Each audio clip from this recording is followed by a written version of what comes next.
Selamat malam semuanya, perkenalkan nama saya Kevin Siregar, saya dari klaster EA Pagi semester 5.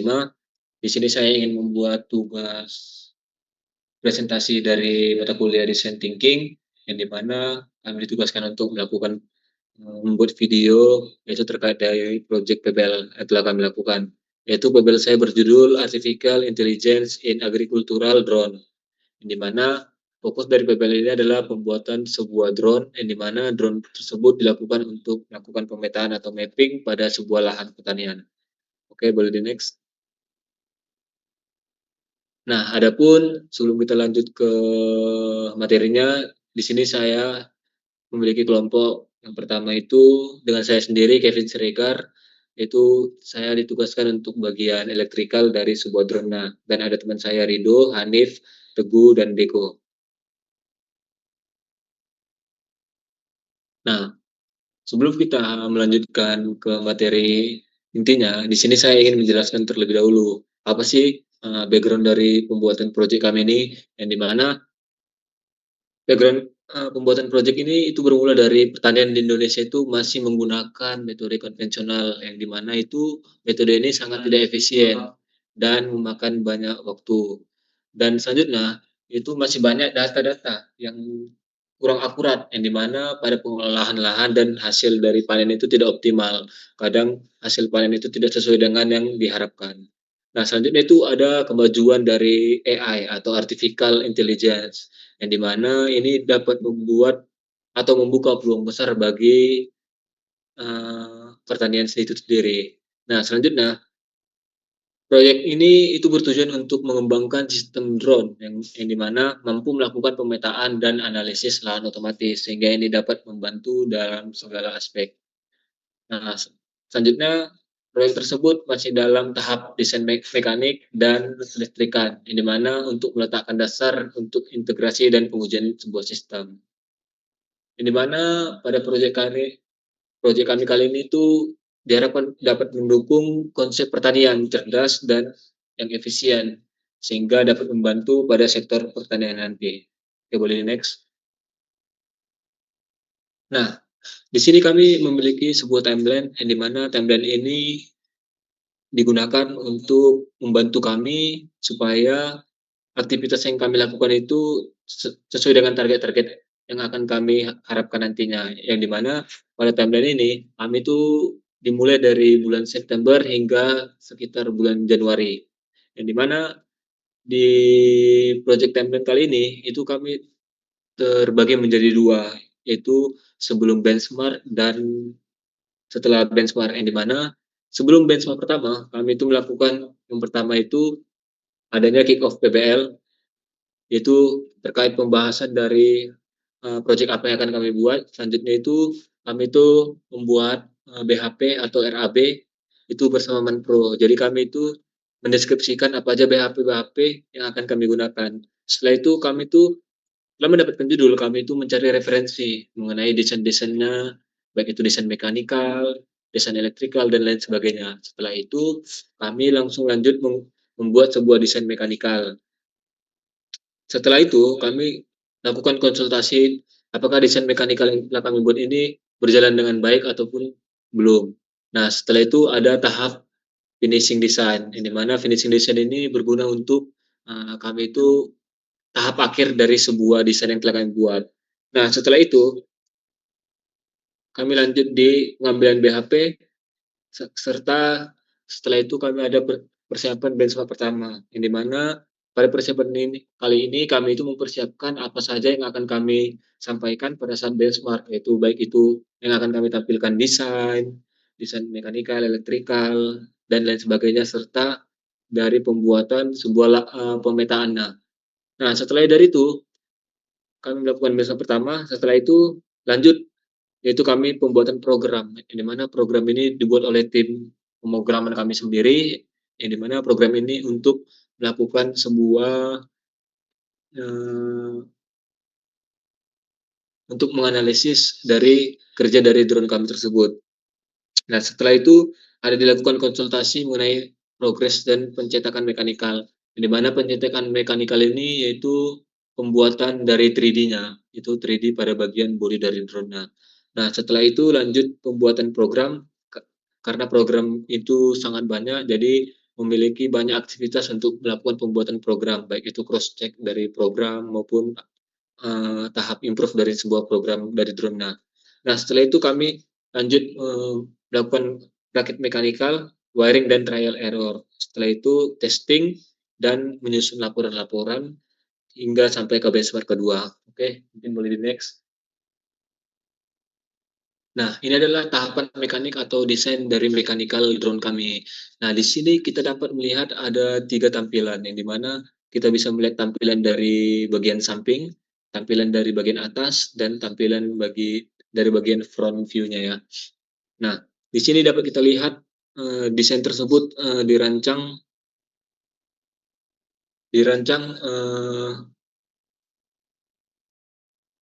desain tersebut dirancang untuk mengikuti sebuah standar frame drone, yang di mana desain ini sangat umum karena sudah teruji cara keseimbangan maupun dari ukuran-ukuran. Nah, baik dari ukuran bodi, ukuran baut, dan lubang baut. Dengan begitu, semua komponen bisa dipasang sesuai dengan datasheet tanpa perlu modifikasi. Dan di mana drone ini menggunakan konfigurasi quadcopter dengan 4 lengan simetris yang jaraknya diatur baling-baling agar supaya balingnya itu tidak saling bertabrakan sehingga drone tersebut stabil pada saat terbangnya nanti. Nah, pada bagian tengah, kita bisa beralih ke bagian tengah, itu terdapat area untuk hardware barang-barang yang kami gunakan nanti, yaitu ada Raspberry Pi 5, SpeedyB, modul GPS, micro air, dan lain sebagainya. Semua komponen ini bisa dikatakan itu memiliki berat yang berbeda-beda, sehingga komponen ini harus disesuaikan supaya beratnya itu seimbang dan bisa pada saat ada terjadi getaran itu bisa distabilkan. Nah, setelah itu pada bagian alas drone itu disesuaikan untuk ukuran, ada terdapat baterai lipo dan lain sebagainya. Yang dimana itu diletakkan di atas supaya mudah untuk dipasang dan tetap menjaga keseimbangannya juga. Secara keseluruhan desain mekanikal yang telah dilakukan oleh tim mekanikal ini sudah cukup baik dan sudah bisa diaplikasikan untuk di print 3D. Oke, boleh di next. Nah, selanjutnya adalah tahapan elektrikal. Nah, di sini adalah progres pada bagian aktivitas saya sendiri, yang dimana saya itu melakukan pembuatan blok diagram, yang dimana blok diagram ini bertujuan untuk mengetahui alur-alur dari sistem kerja dari drone yang akan kami buat ini. Yang pertama itu ada terdapat baterai. Baterai ini sebagai sumber sumber power utama dari sebuah drone ini, di mana pemilihan ukuran baterai ini sangat perlu ya, karena baterai yang kita gunakan akan menentukan kapasitas dari sebuah drone kita, kapan waktu lama dan terbangnya, dan aktivitas yang akan dilaksanakannya. Setelah dari itu, baterai akan menyuplai 5 volt kepada Raspberry Pi, karena Raspberry Pi itu memiliki voltase itu yaitu 5 volt. Setelah dari situ, Raspberry ini yang akan melakukan proses unitnya, yang dimana dia itu akan memproses sebuah gambar dan memproses sebuah data komunikasi, yang dimana komunikasi antara dari drone-nya dengan contohnya kita menggunakan remote nanti. Nah, setelah itu terdapat ESC. Nah, kenapa ESC-nya ini sebelum dari drone ini? Karena ESC ini akan mengatur atau mengontrol sebuah motor brushless, kecepatan, baik itu kecepatannya, perputarannya, dan arah perputarannya.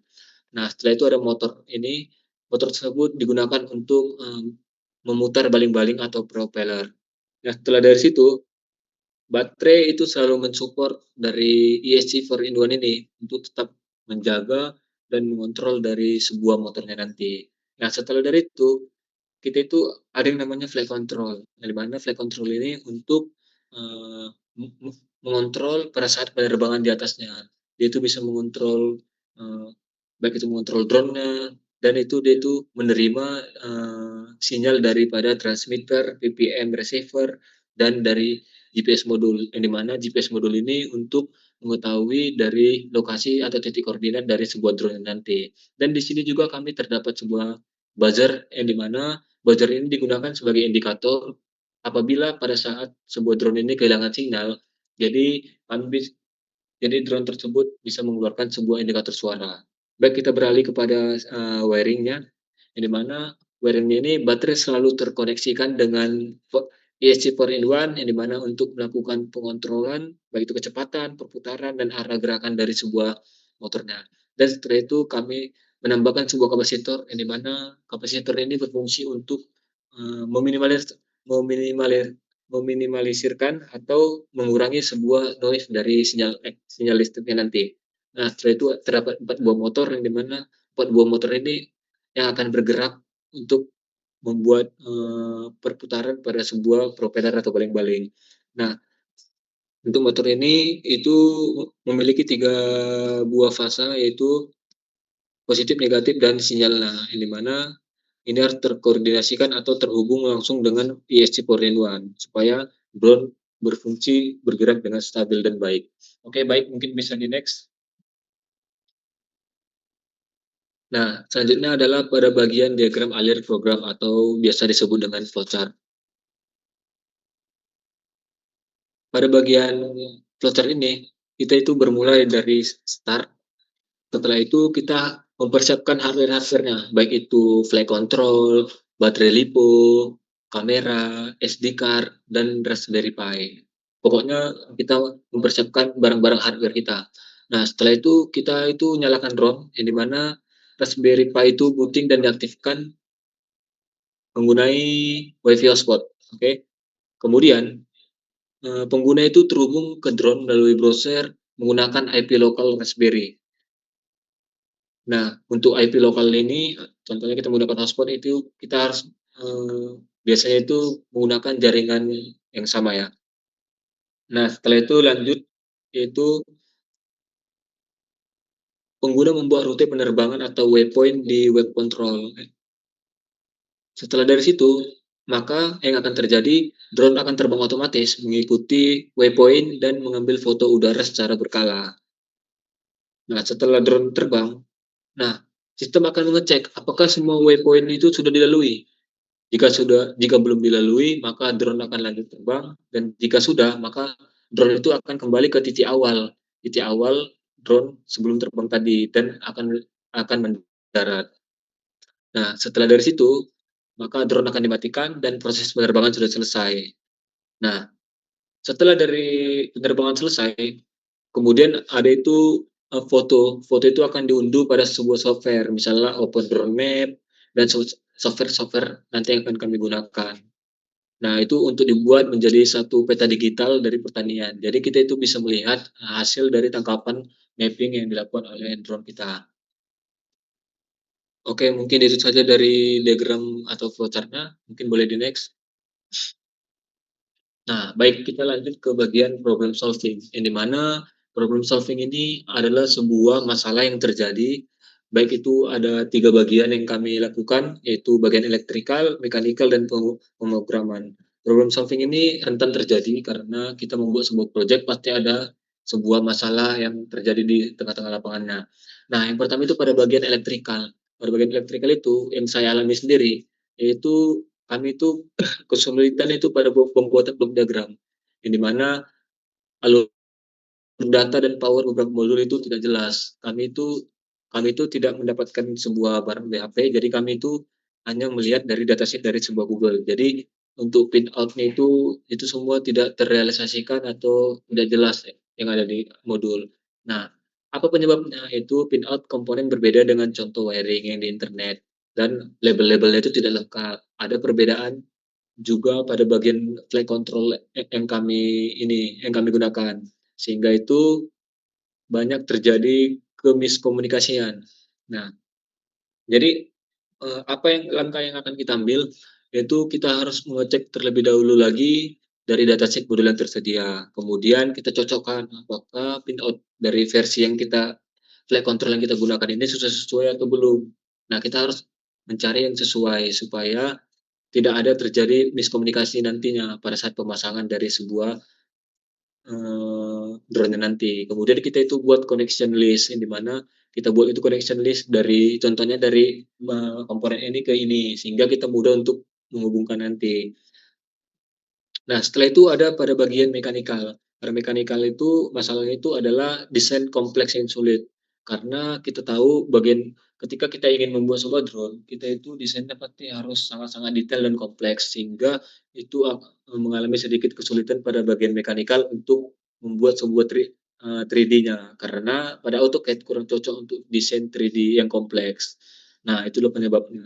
Nah, apa langkah yang akan dilakukan oleh tim mekanikal, yaitu menginstal ulang SolidWorks, karena kita harus mencari software yang lebih baik untuk melakukan sebuah bagian dari 3D. Nah, setelah itu kita harus mencoba versi lain atau metode aktivasi. Nah, setelah itu kita itu mempunyai alternatif, yaitu masih menggunakan AutoCAD, namun terbantu dengan melihat referensi dari grab CAD-nya. Nah, untuk PLC-nya itu adalah tubuh.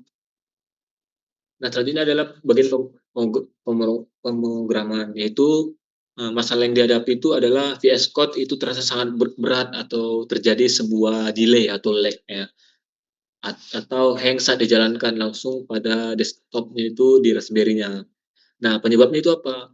Yaitu penyebabnya itu pada bagian spesifikasi hardware atau Raspberry Pi terbatas untuk menjalankan UI VS Code secara lokal. Dan apa langkah yang diambil oleh tim pemrograman, itu mereka itu menggunakan sebuah fitur SSH, yang dimana pada bagian VS Code itu di laptop itu untuk melakukan mengedit codingan yang ada di dalam sebuah Raspi atau Atlas Setup.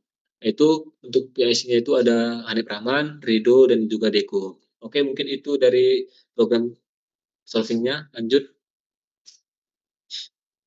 Nah, ini adalah project planner dari keseluruhan aktivitas kami, yaitu dapat kita lihat terdapat sekitar lima bagian activity, yang dimana ada perencanaan riset dan penggadaian, yang dimana perencanaan itu terdapat studi literatur mengenai drone kami, riset referensi desain, survei komponen dan RAB, instalasi software, instalasi sistem operasi, dan pengambilan BHP.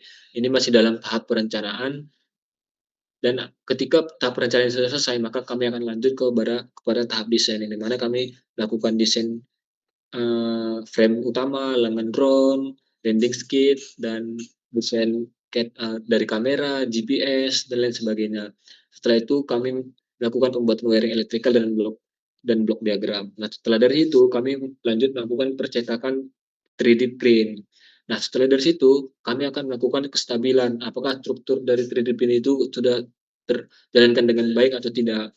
Nah, setelah sudah baik, kami itu lakukan simulasi pengambilan foto itu melalui program. Jadi kami lakukan simulasi mapping itu dan kami ambil fotonya. Selanjutnya itu kami lakukan penyusunan laporan akhir, membuat video, dokumentasi, PPT, dan persiapan untuk benchmark terakhir. Oke, boleh next.